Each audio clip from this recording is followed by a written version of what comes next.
Quando a gente pensa na Bíblia, geralmente vem à mente um livro de doutrina, um texto sagrado quase intocável, certo? Mas a análise de hoje vai propor um olhar bem diferente. A gente vai entrar na oficina, sabe, no ateliê onde ela foi construída, para explorar a sua natureza literária, que é algo simplesmente poderoso. Vamos partir de uma pergunta provocadora. E se a Bíblia não fosse só um texto sagrado, mas um verdadeiro ateliê de experimentação com a linguagem? Um lugar onde as palavras foram testadas, moldadas, esticadas até seus limites. É essa a premissa que vai guiar a nossa conversa de hoje. Para entender bem essa ideia, nosso roteiro vai passar por 5 áreas principais. Primeiro, vamos ver a Bíblia como esse ateliê de escrita. Depois, a gente mergulha na relação entre a palavra divina e a palavra humana. Em seguida, a gente explora a poética da linguagem, o seu papel como o grande código da cultura. E por fim, o conceito da leitura infinita. Vamos lá? Então, nossa primeira parada é aqui, dentro do ateliê. A ideia é enxergar a Bíblia não como uma peça de museu pronta e acabada, mas como um processo de criação que é super dinâmico e contínuo. E olha, essa citação do José Tolentino Mendonça resume tudo perfeitamente. Ele descreve a Bíblia como um monumental ateliê de escrita, uma oficina de experimentação linguística e acústica que é preciso conhecer. Isso muda completamente a perspectiva, né? Não se trata só de uma mensagem a ser recebida, mas de um processo criativo, de uma arte da palavra em plena atividade. Ok, mas quais são as matérias-primas desse ateliê? É aqui que a gente entra na dualidade fundamental do texto, nesse ponto de encontro onde o divino e o humano se tocam através da própria linguagem. Aqui está o pulo do gato. De um lado, temos a palavra com P maiúsculo, que é a revelação divina, a mensagem sagrada. Do outro, a palavra com P minúsculo, a substância verbal, o texto em si. E esse texto existe de duas formas, como um corpo, um texto específico e delimitado, e também como um corpus, que é essa coleção imensa e variada de escritos. É com essa argila que os autores bíblicos trabalharam. E esse ponto ele é fundamental. A frase de Paul Beauchamp é muito forte. Sem a nobreza da escritura, não teríamos as sagradas escrituras. O que isso quer dizer? Que o status de sagrado do texto não está separado da sua qualidade literária. Muito pelo contrário. É a habilidade, a beleza e a complexidade da escrita que dão forma, que dão corpo à revelação. Uma coisa não existe sem a outra. Bom, então vamos espiar por cima do ombro dos autores bíblicos como é que eles usavam a linguagem de um jeito que ia muito além da simples comunicação.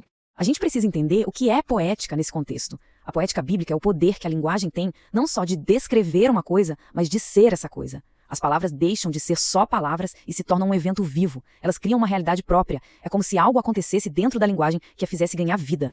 E que ferramentas esses artesãos usavam na ateliê? Bom, aqui temos algumas. A polifonia, que é esse coro de vozes humanas e divinas que se misturam. A circularidade, com ecos e rimas de sentido que aparecem ao longo de todo o texto. A teatralidade, que não tem medo de mostrar o ser humano por inteiro, com suas virtudes e defeitos. E o paradoxo, que junta o que é sublime com o que é super comum do dia a dia.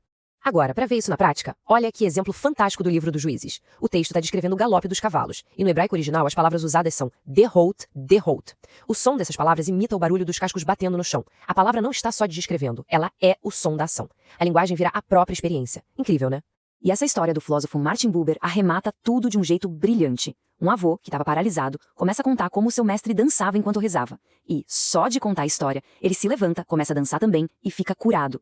A conclusão do Buber é a chave de tudo. É assim que as histórias devem ser contadas. A história não é só um relato, ela é uma ação sagrada, com poder de transformar a realidade. Ok, a gente já viu o ateliê por dentro. Agora vamos sair um pouco e ver o legado que ele deixou. Qual foi a influência de tudo isso para além dos círculos religiosos? O poeta William Blake deu uma resposta genial e que resume tudo. A Bíblia é o grande código. O que ele quis dizer com isso? Que ela funciona como uma chave mestra, um manual de instruções essencial para a gente conseguir decifrar uma parte gigantesca da cultura e da literatura do Ocidente. Aqui a gente vê esse estatuto seminal de forma bem visual. A Bíblia não é só um livro entre outros. Ela é a nascente de um rio que atravessa séculos de literatura, moldando obras gigantescas de Dante a Cervantes, de Tolstói a Pessoa. Sem conhecer esse código bíblico, muita coisa nessas obras simplesmente não faria sentido.